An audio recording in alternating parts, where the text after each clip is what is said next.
Assalomu alaykum kanalimiz obunachilari. Xudo xolasa yana bitta obyektimizga eshiklar o'zini ustanovka xizmatini qilib berganmiz. Kirorishga prayom qilib berdik dabor bilan. Xo'p, bu tarafda 5 ta eshik ustanovka qilib, bitta prayom qilingan. 2 ta oynali kletka fasonda, 3 ta gluxoy. Xudo xolasa ishlarimiz chiroyli chiqdi.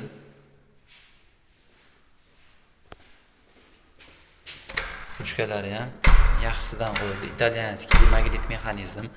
Zapaska kalitlari 5 tadan.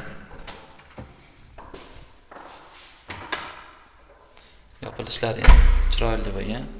Orqa tarafdan ko'rinishlari dabor bilan shipka bo'lgan. Tiyaga fasonda nalchkalarimiz bo'lgan. Eshiklarimiz oxiriga ochilganda daborga qattiq urilmasligi uchun stopperlar ham xudo o'rnatib berganmiz. Shuni ham oldini olib o'rnatish kerak har doim stopperlar. Chunki daborga urilmaydi shu stopperlar qo'yilsa. Xudo xolasa mana qulflarimiz ham chiroyli bo'lib o'rnadi.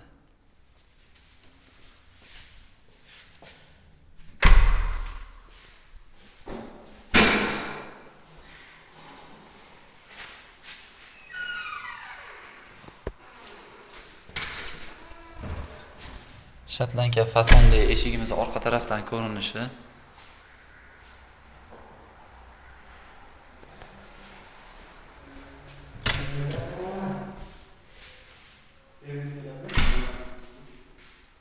Ishlarimiz bo'lsa. Kanalimizni kuzatib borlar, kanalga obuna bo'lishni esdan chiqarmanglar, like, komment kutib qolamiz.